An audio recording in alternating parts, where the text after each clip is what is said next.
été évoqué précédemment, Jacques Testard a présidé une conférence de citoyens organisée par la Commission française du développement durable sur les changements climatiques et citoyenneté en 2002, et c'est là un petit peu que la richesse des discussions et que l'exemplarité de la démarche l'ont poussé à approfondir la procédure, donc dans le projet de recherche qui a été évoqué précédemment et qui a donné lieu à la production d'un projet de loi en 2007.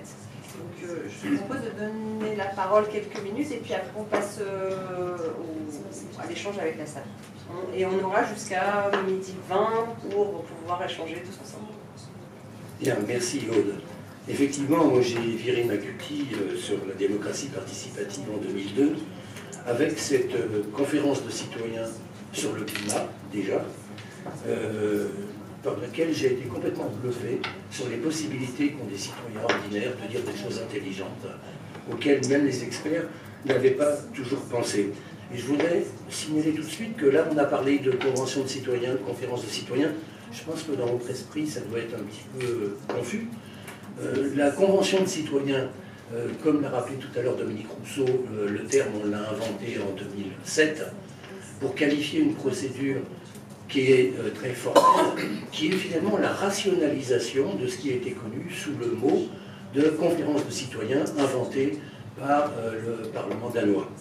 Donc, c'est une conférence de citoyens rationalisée, le but étant de lui donner plus d'efficacité et de pouvoir l'inscrire dans la Constitution, qui nous paraît un élément fondamental pour qu'elle puisse jouer son rôle. Alors, les propriétés des conventions de citoyens, on l'a dit tout à l'heure, Dominique Rousseau a revendiqué la démocratie continue, effectivement, c'est possible, mais à condition que cette procédure ait une légitimité, ait une définition claire, même si elle peut être améliorée avec le temps, comme a dit Marie-Angèle Hermite, il faut quand même que les grandes idées, les grands principes de cette procédure soient inscrits dans la loi et mieux dans la Constitution. Donc c'est fondamental. Alors, à quoi ça sert finalement la Convention de citoyens? On peut dire que ça sert aussi à définir le bien commun. Le bien commun, c'est un truc dont on parle souvent, et personne n'a le droit de définir le bien commun, ni tel parti politique, ni telle association. En revanche, un groupe de personnes représentatives de la population, complètement informées de façon contradictoire et n'ayant pas d'intérêt particulier, est capable, par son avis, d'exprimer ce que pourrait être le bien commun, c'est-à-dire quelque chose qui convienne à la majorité des gens, d'ailleurs des gens qui vivent dans ce pays où on fait la Convention, mais comme l'ont remarqué dans beaucoup de conférences de citoyens les jurés, qui est finalement, qui a du sens pour le monde entier, pour la planète entière, y compris pour les pays du Sud, et aussi pour les générations à venir. Donc ce n'est pas quelque chose de simplement un groupe particulier. Alors, la Convention de citoyens, elle a aussi pour fonction d'émanciper ce que j'ai appelé émanciper le gogo. C'est-à-dire que nous sommes tous un peu bernés par de la propagande sur tel ou tel sujet à tel ou tel moment, et on observe que les citoyens profanes sont capables, avec une information contradictoire soutenue, sont capables de s'émanciper des messages qu'ils ont reçus et d'arriver à produire de l'intelligence et de l'empathie. J'ai appelé cet ensemble-là intelligence collective mélangée avec de l'empathie vis-à-vis de tous les autres, y compris, je disais, les gens du Sud, les générations à venir. J'ai appelé ça l'humanitude. L'humanitude, c'est une qualité qui apparaît pas seulement dans les conventions ou les conférences de citoyens, qui apparaît aussi dans des mouvements citoyens, dans les mouvements des Gilets jaunes, dans des grèves, dans différentes situations.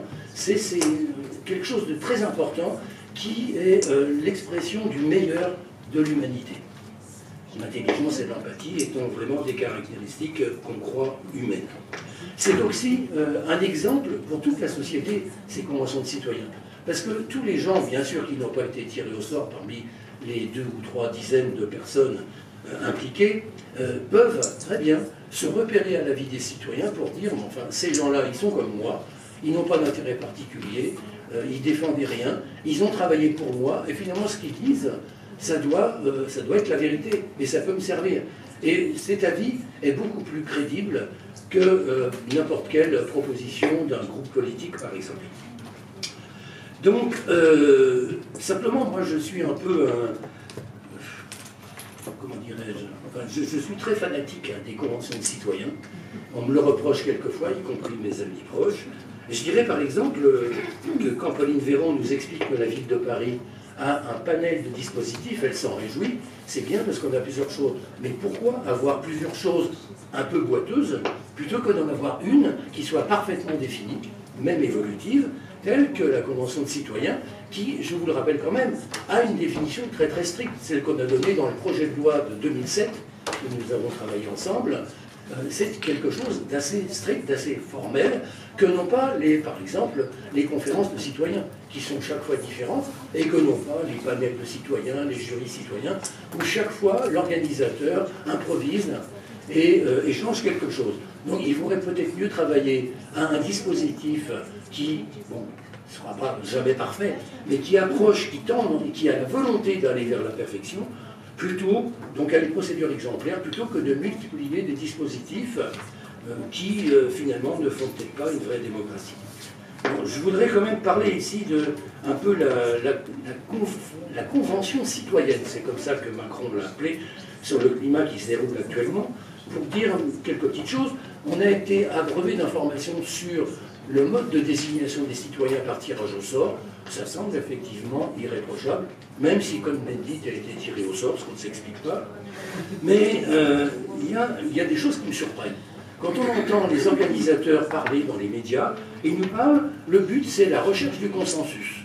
Alors non, la recherche du consensus, c'est ce que font des conférences de consensus, qui sont faites pour des bonnes pratiques, par exemple médicales, comment opérer le mieux un patient atteint de telle pathologie. Ça, c'est le consensus de spécialistes, ça n'a rien à voir avec la démocratie. Et si le projet est d'arriver à un consensus, il sera forcément mou, en tout cas beaucoup plus que ce que peut faire une convention de citoyens, laquelle évalue les dissensus, plutôt que de rechercher un consensus. C'est-à-dire que tout ce qui est de l'imagination des gens est à prendre et à étudier.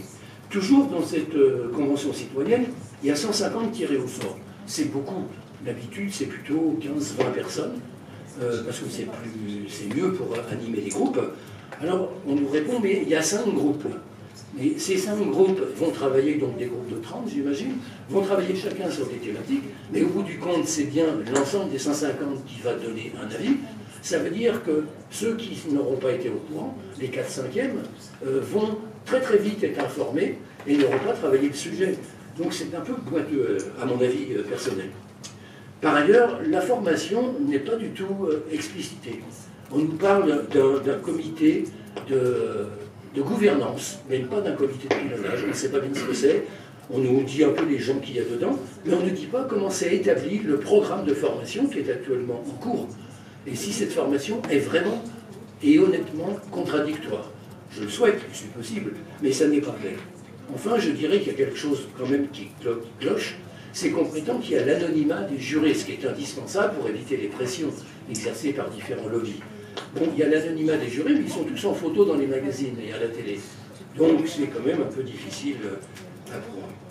Je reviens sur l'historique de conférence de citoyens sur le climat. Marie-Angèle a rappelé qu'en 2002, il y a eu donc cette conférence qui a abouti à des résultats intéressants. Je le dirai très rapidement pour conclure. Il y a eu 36 propositions faites en 2002. Et je citerai réduire la consommation d'énergie, favoriser le ferroutage, le transport fluvial, les productions décentralisées, créer une taxe Tobin sur les échanges financiers, renforcer le pouvoir des pays en voie de développement à l'ONU, contrôler par l'ONU, le FMI, l'OMC et la Banque mondiale, créer un organisme supranational indépendant pour des mécanismes de sanctions à ajouter au protocole de Kyoto, obligation des pays du Nord à transférer leur technologie vers le Sud, création d'un fonds mondial d'indemnisation des catastrophes, création, c'était la première fois, d'une taxe sur le kérosène, limiter la vitesse des véhicules, créer des parkings à l'entrée des villes, développer les transports en commun. Bref, tout ce qui est agité actuellement, c'était déjà là en 2002. On n'en a pas fait grand-chose. Merci.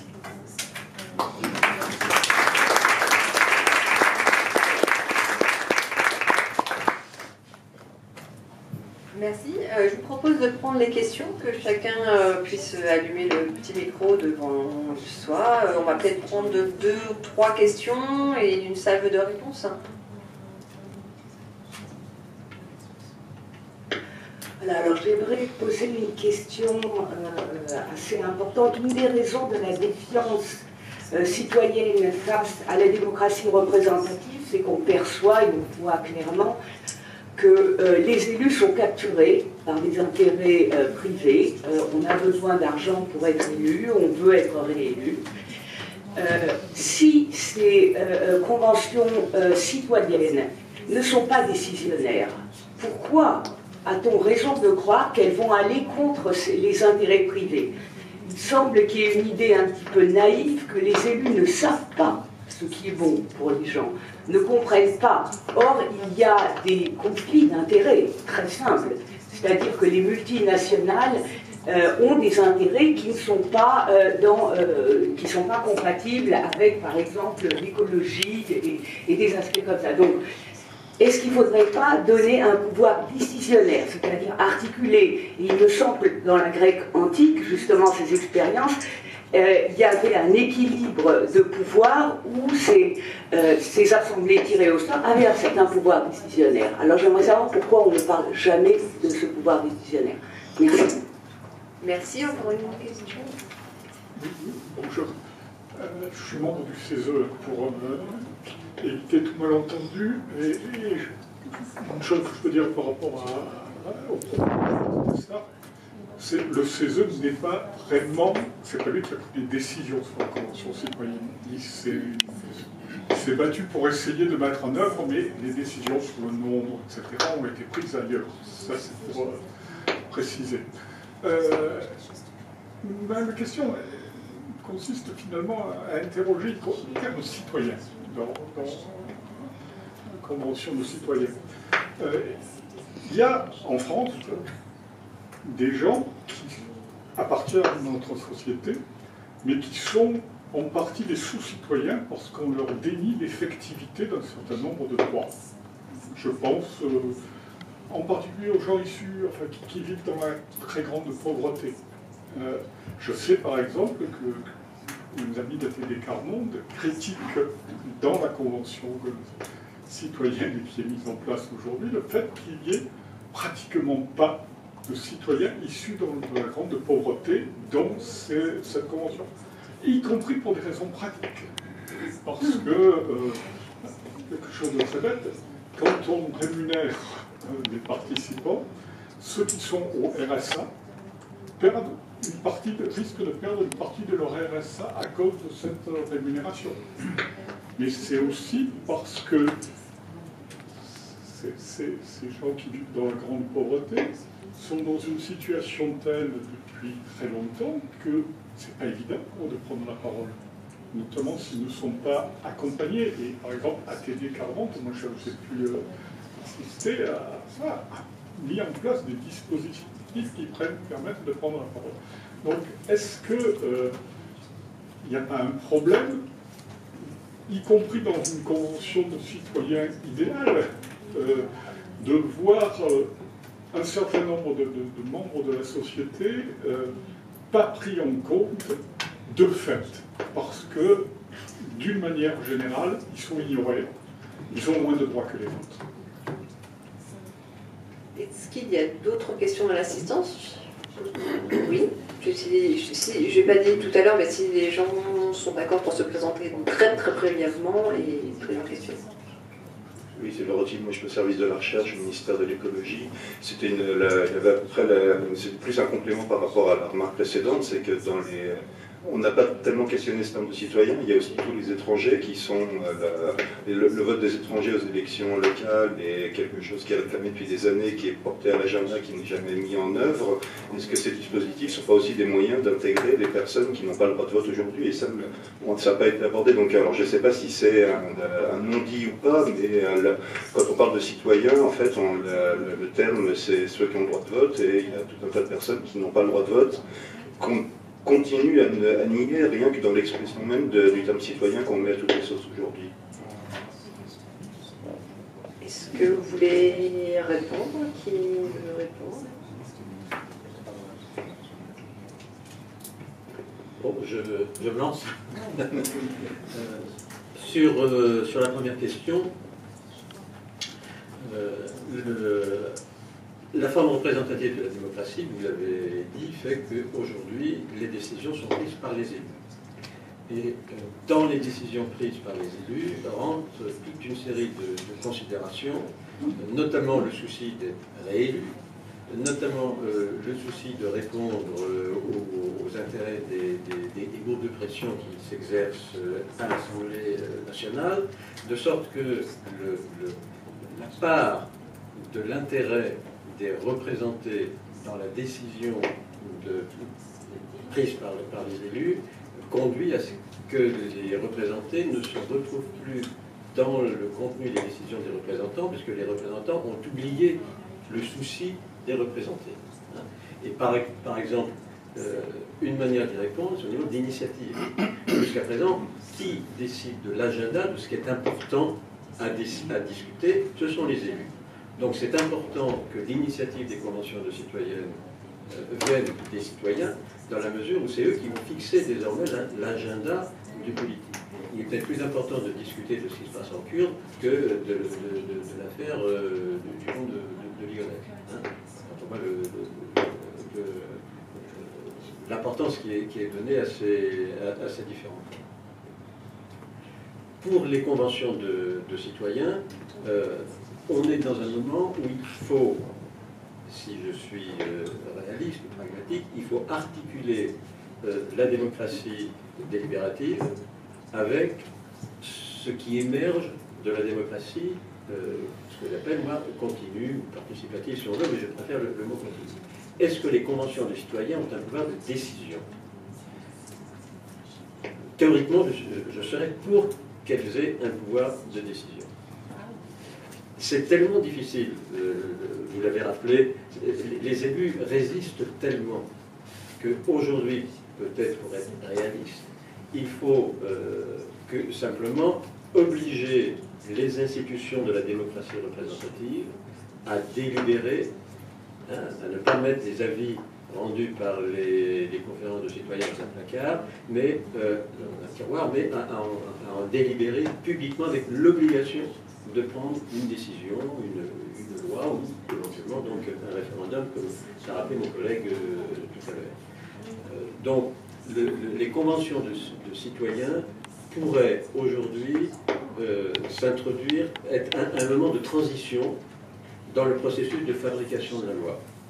C'est-à-dire, les conventions de citoyens seraient le moment où seraient introduits dans le processus de fabrication de la loi les citoyens dans un moment de délibération qui conduirait alors d'autres institutions, le Parlement encore, à prendre la décision avec l'obligation de se référer à ce qui serait dit dans les conventions de citoyens. Sur les deux autres questions concernant la définition du citoyen, alors tout de suite, je réponds d'abord peut-être parce que je pense qu'il y a une confusion, mais une confusion qu'on fait constamment. C'est entre citoyen et national. Ce dont vous parlez, et si on prend la Grèce, ce n'est pas les mêmes dieux. Le national, c'est celui qui est né, la déesse de la nativité, et puis la cité, c'est un autre dieu, une autre déesse, plutôt, c'est la cité. Et pendant très longtemps, on a déconnecté, pendant très longtemps, nationalité et citoyenneté étaient déconnectées. Souvenez-vous qu'à la Révolution française, on a donné la citoyenneté française à des étrangers. Et bon, à un moment donné, il y a eu cette reconnexion. Donc, je pense que le mot citoyen doit être redéconnecté de national. Alors, ça commence un peu, par exemple, parce que peuvent voter en France des non-nationaux, aux élections municipales, des européennes, etc. Donc je crois qu'on est aujourd'hui dans un processus où le mot citoyen retrouve son origine grecque, c'est-à-dire l'homme de la cité, celui qui est dans la cité, même s'il n'y est pas né, même s'il est dans la cité. Et étant dans la cité, il la voit au chapitre. Alors, voix au chapitre, ça vient de la religion, ça. Il la voit au chapitre, c'est-à-dire il peut décider des règles de la cité. Alors, évidemment, et là je retombe sur votre question, on a tellement dit aux citoyens qu'ils étaient incompétents. On a tellement dit aux citoyens qu'ils étaient incompétents que lorsque vous mettez le citoyen en position de prendre une décision, que sa première réaction est de refuser. Il a tellement intériorisé son incompétence que le mettre en situation de décider le désarçonne. Alors, moi, en tant que professeur de droit, le tirage au sort, dont tout le monde parle, c'est une tarte à la crème pour nous, les juristes. Le tirage au sort, on le connaît depuis longtemps, avec les jurés. Quand vous allez dans les cours d'assises, quand vous tirez au sort quelqu'un, pour une cour d'assises, la première réaction, c'est de refuser. Oh non, mais je ne peux pas, je n'ai pas fait de droit pénal, je ne peux pas. Et progressivement, justement, par la formation, quand on a la procédure pénale, etc., comment les circonstances atténuantes, il se prend au jeu. Il y a un très beau film qui est 12 hommes en colère, hein, où on voit des citoyens, justement, qui ont décidé s'ils vont couper en deux quelqu'un. Ils rentrent dans la salle de manière... ils s'en foutent. Hein, et puis, au fur et à mesure, justement, de la délibération, même le type qui, comme vous dites, est pauvre, etc., finit par se prendre au sérieux. La conférence s'appelle « Prendre au sérieux la démocratie ». Moi, je vais changer de titre. C'est-à-dire prendre au sérieux le citoyen. Prendre au sérieux le citoyen et le citoyen se prendra au sérieux. Je pense que c'est ça qui est important. Et ce que disait Jacques à l'instant, même des gens que l'on croit éloignés parce que pauvres, parce que sans Internet, parce que sans... etc. Il y a un très beau film qui vient de sortir il y a un mois, qui s'appelle « Nous le peuple ». Je ne sais pas si vous l'avez vu, c'est un très très beau film, qui s'appelle « Nous le peuple ». Alors, « Nous le peuple », je crois que c'était fait par une association qui s'appelle Luciole. Et donc, c'est 3 groupes de personnes, des prisonniers,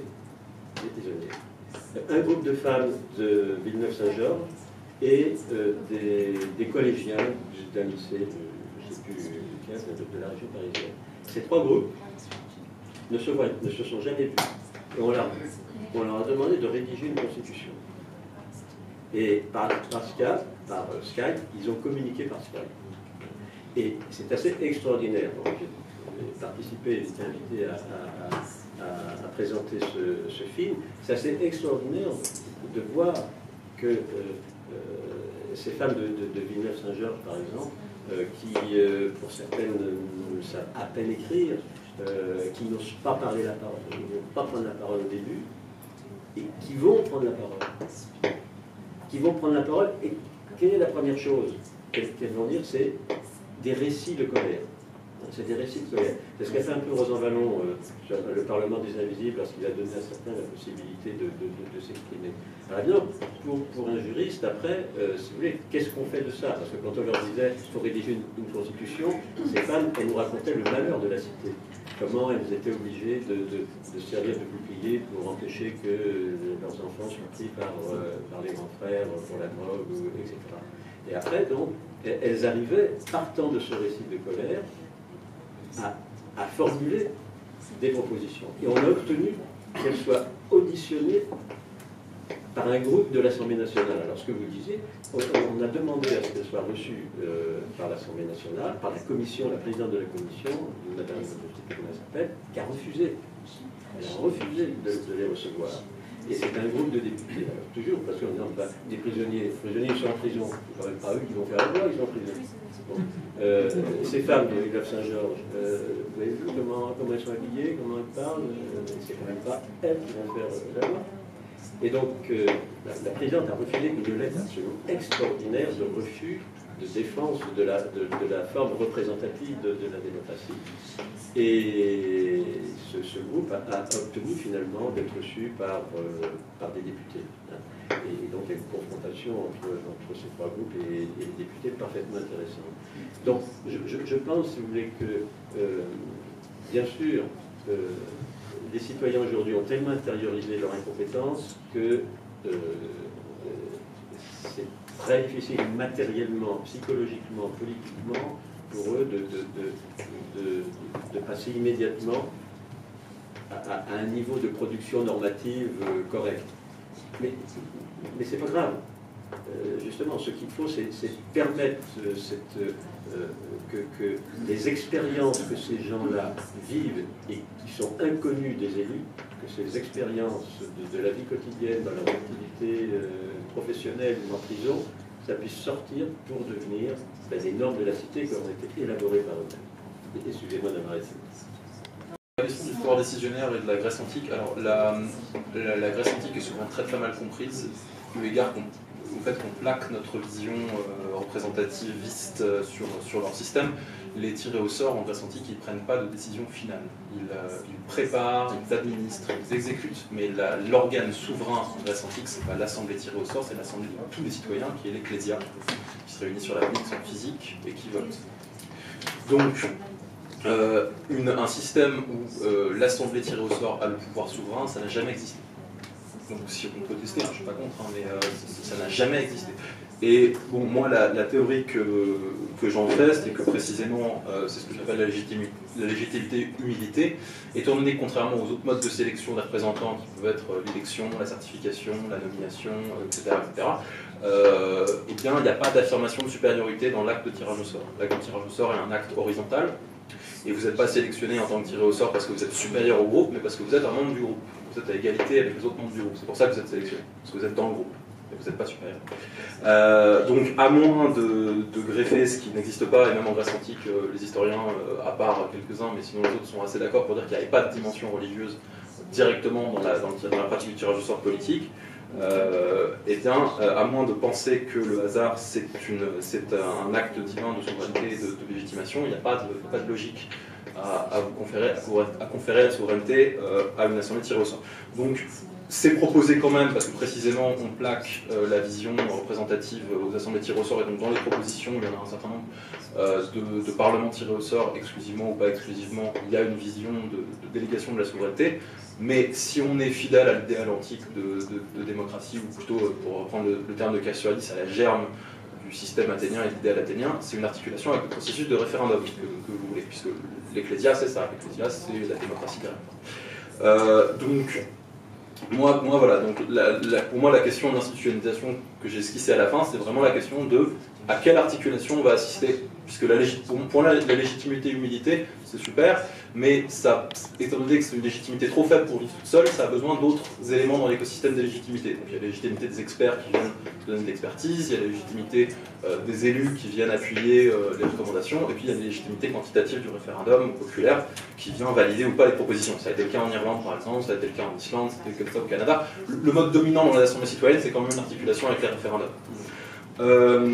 La question c'est quelle articulation, parce qu'on peut aussi penser à un système d'articulation uniquement avec le Parlement, et d'ailleurs là je pense que c'était assez éclairant au niveau de la Convention pour le climat, puisque Cyril Dion dit qu'il faut que ce soit articulé avec des référendums prioritairement et surtout, et la réponse du Premier ministre c'était plutôt l'inverse, le cas échéant en référendum, et puis surtout Parlement et gouvernement. Donc ça, là vous avez à mon avis l'enjeu actuel qui va être à quoi est-ce qu'on articule les assemblées tirées au sort.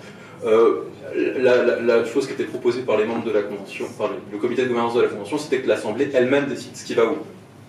En Irlande, c'était l'inverse. L'Assemblée transférait toutes ses propositions au Parlement, et c'était le Parlement qui décidait ce qui allait ou pas à référendum, ce qui était traité ou pas. Donc, vraiment pour moi, l'enjeu à l'heure actuelle, il est là. Sur la question de l'inclusion, oui, quand on regarde à nouveau empiriquement ce qui s'est passé, le G1000 en Belgique avait laissé à peu près 10% des sièges à des gens qui étaient sans papier, issus de la pauvreté, de l'immigration, etc. Dans la Convention climat, vous avez des gens qui n'ont pas encore l'âge de vote. Dans les assemblées du grand débat, les conventions citoyennes régionales, vous aviez des conférences citoyennes régionales, vous aviez des gens qui n'avaient pas les papiers français. Donc ça peut se penser. Mais ça, c'est pas du tout propre au tirage au sort, c'est tout à fait propre au cadrage démocratique, que ce soit pour le vote, la candidature, etc. Le cadrage de qui constitue votre population, il aura lieu quel que soit le système que vous avez. C'est une démocratie directe, une démocratie élective, vous l'aurez. Qui peut se présenter, qui peut parler, qui peut voter, peu importe le système, qui peut être tiré au sort, peu importe le système, le cadrage, il a lieu. Et bon, dernier point, je suis assez d'accord avec ce qui est dit en effet sur les jurys. Oui, les jurys, au début, quand on demande aux gens, ah bah non, je vais pas réussir, et puis à la fin, en effet, de ce qu'on appelle l'empowerment, les gens qui se rendent compte de leur capacité, de leur pouvoir d'agir. Et là-dessus, moi, la vision que j'ai, je suis tout à fait minoritaire, je suis quasiment le seul dans le domaine des sortitionnistes à être pour ça, mais moi je suis pour l'obligation d'accepter la charge quand on est tiré au sort, comme pour les jurys. Parce que je défends le fait que, précisément, il y a une auto-exclusion très forte qui font que ceux qui disent oui, et là, ceux de la Convention, ceux des jurys citoyens, en général, c'est pas n'importe qui. Ils ont des caractéristiques particulières. C'est une minorité en soi, hein, puisqu'il y a à peu près 10% des gens qui disent oui, donc vous avez à nouveau une minorité malgré tout. Donc, une obligation, ça permet d'avoir, déjà, de ne pas avoir de problème de quota si vous avez un échantillon suffisamment large. Donc là, vous avez vraiment de la représentation sans quota. Ça permet de se battre contre l'auto-exclusion d'un côté, mais également contre l'hétéro-exclusion, parce que s'il est possible de refuser, vous allez potentiellement avoir des pressions coercitives pour refuser. Voilà. C'est la même logique que l'isoloir. Le fait que vous soyez obligé d'entrer dans l'isoloir vous permet de voter librement. Sinon, quelqu'un pourrait demander à regarder comment vous votez. Et le dernier point, c'est ce que j'appelle l'effet Pygmalion, qui s'inspire des expériences de psychologie qui ont eu lieu dans les années 70, qui dit qu'il y a un effet de prophétie autorélatrice sur les gens. Quand vous dites aux gens qu'ils sont intelligents et compétents, ils le deviennent. Et on l'a vu. Donc, le fait d'avoir un système d'obligation, ça veut dire que la structure politique dit aux citoyens, nous savons que vous êtes compétents et on ne vous laisse pas la possibilité de décider si vous êtes compétent ou pas. Vous l'êtes. Et donc, ça c'est l'effet performatif de la parole, en le disant, ça le devient. Donc,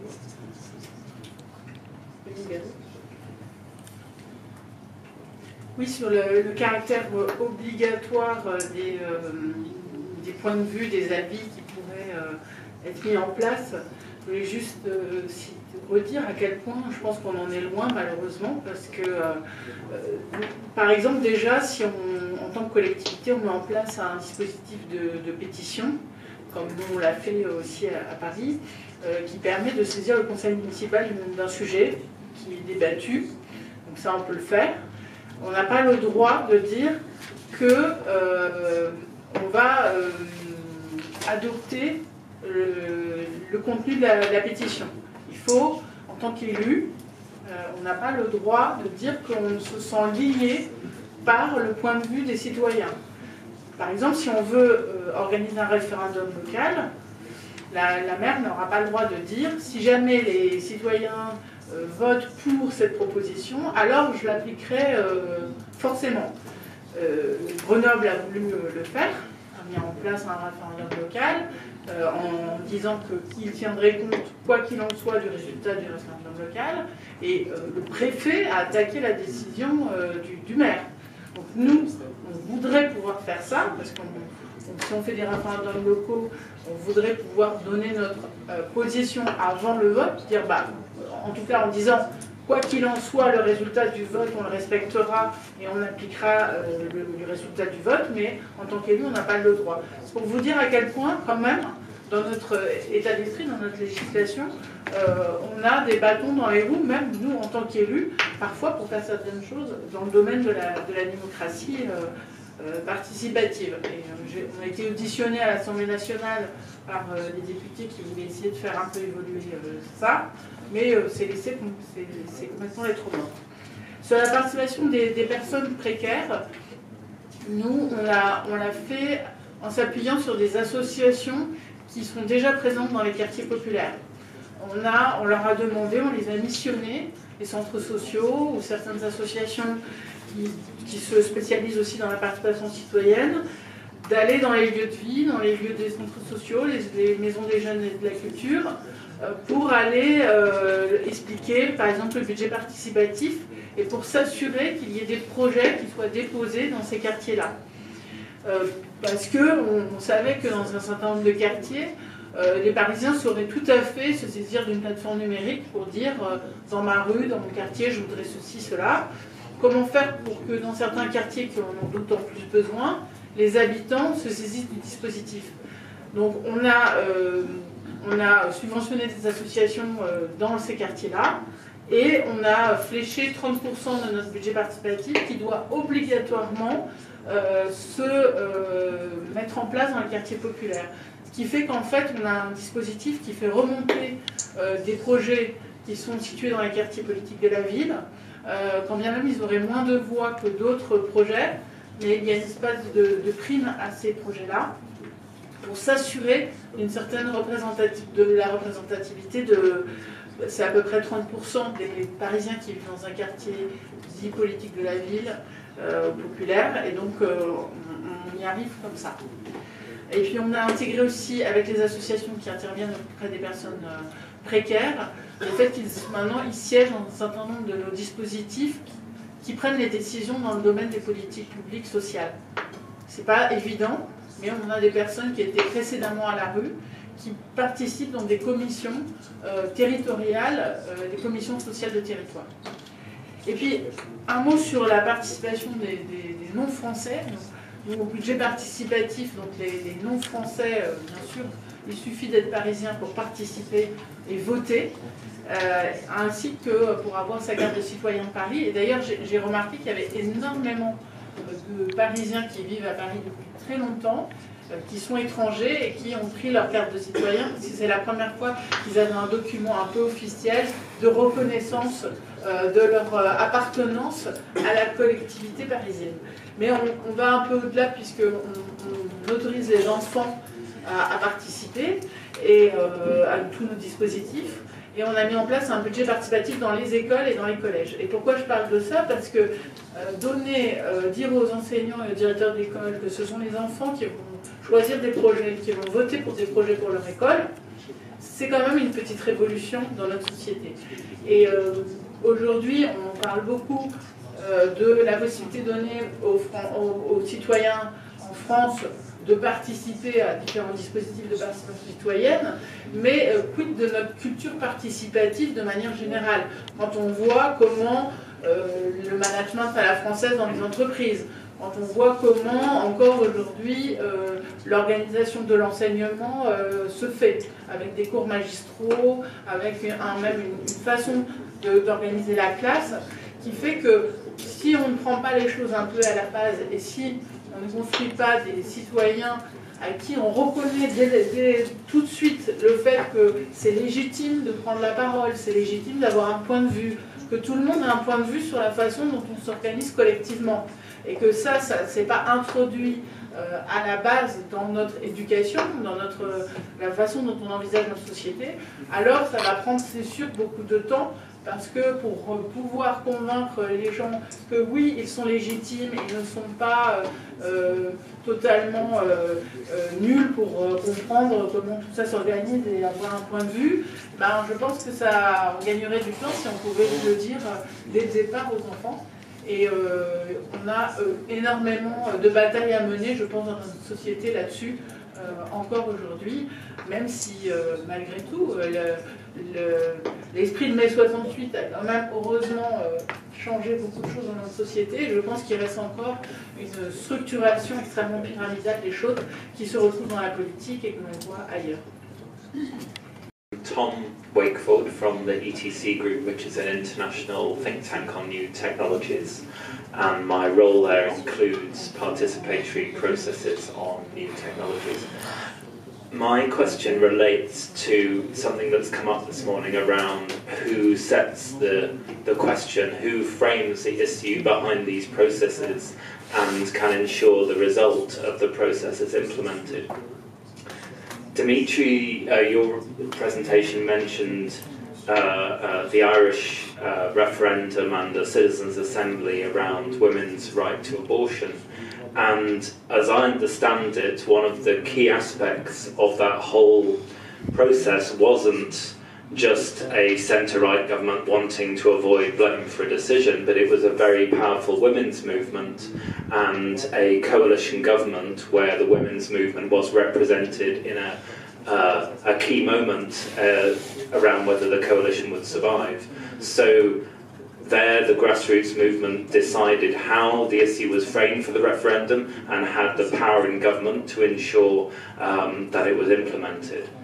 And if you compare that with something I did with others about 20 years ago around the GMO issue, the genetically modified foods, there, in Britain at least, I won't speak for France, it was the middle class who framed the issue. They were worried about GM, lots of NGOs that were, let's face it, and I know having worked with people who are more working class, it was the middle class who were interested in GM. They framed the issue, they had a supermarket boycott, there was a big debate, and the British government, I think, was among the first in Europe to stop GM happening, and it still isn't planted to any significant extent. If you compare that with processes in countries in the global south with strong civil society, strong social movements, like in the past, not now, but in the past, India and Mali, their farmers' organisations were able to frame the GM debate from the perspective of peasant farmers, smallholder farmers, and in those countries for a long time, and I think still in Mali, have no GM crops grown at all. Right now we have in the UK, and I think in other parts of the world, Extinction Rebellion.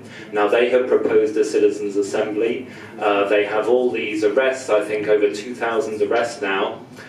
But the Parliament just said, well, we'll have a citizens' assembly. They're spending almost €1 million on it, all the select committees of Parliament, but they've chosen the question set by the government. Extinction Rebellion's got no power apart from triggering an assembly with a zero net carbon by 2050. Their demand is zero net carbon by 2025. So they've lost the agenda. They don't have a strong grassroots social movement yet. Maybe they'll get one. So I'm interested for my French colleagues here, what about the Yellow Vest movement? Can they influence citizens' assembly framing of the issue and implementing the result?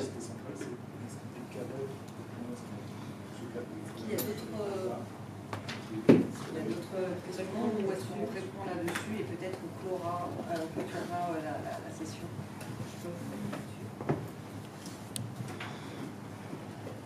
Oui, sur le cadrage, moi ce que j'ai constaté, c'est que lorsque le commanditaire et le comité de pilotage cadrent au débat, lorsque ça ne convient pas aux citoyens, ils décalent.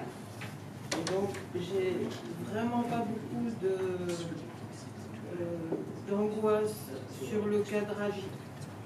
J'ai pas d'angoisse sur le cadrage initial parce que de mon expérience, j'ai vu les panels de citoyens. Oui, on a un petit problème, excusez-moi, un petit problème de micro, on a perdu le son, je ne sais pas pourquoi. Est-ce que c'est bon là? C'est peut-être ce micro-là qui marche pas. Oui. Excusez-moi. Alors, très rapidement, je tiens à dire que selon mon expérience personnelle, lorsque le comité de pilotage et le commanditaire avaient cadré un débat de manière un peu réductrice, je donne un exemple précis, lors de la convention sur le changement climatique, il avait été décidé, à tort à mon avis, mais que ce soit Jacques, que ce soit moi, on avait accepté ce que les autres membres du comité de pilotage avaient dit, on ne parlera pas du nucléaire. Et bien les citoyens ont inclus le nucléaire dedans, l'ont vaguement accepté comme énergie de transition, mais on dit qu'il fallait sortir du nucléaire pour telle raison. Donc ils ont décadré. J'ai aucune angoisse là-dessus. Il y a d'autres commentaires sur cette question?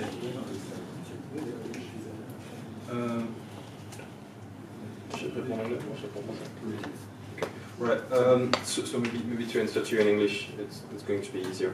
That's something, I had a short constraint time, so I could not mention the aspect of the Irish process, but clearly one thing that is not told when the myth of Ireland is put up is like the Citizen Assembly proposed that there should be legalization of right to abortion without any restriction, and the government just put it to referendum. That's not what happened. What happened is that there were protests a lot of protests and a lot of engagement of social movements in the streets and elsewhere that made the referendum possible, because the first reaction of the Taoiseach back then was, wow, no, I'm not putting that to referendum, that's too liberal, my country is not ready and I don't want to assume the costs of the transition vis-à-vis my electorate. So indeed it was not smooth, and it took a struggle to get that happening. So indeed, actually that's a picture I didn't show you, but there is a picture I usually show in conference where there is protest in Dublin, and one of the women protesting hold the sign, listen to the Citizen Assembly, like implement the proposition of the Citizen Assembly.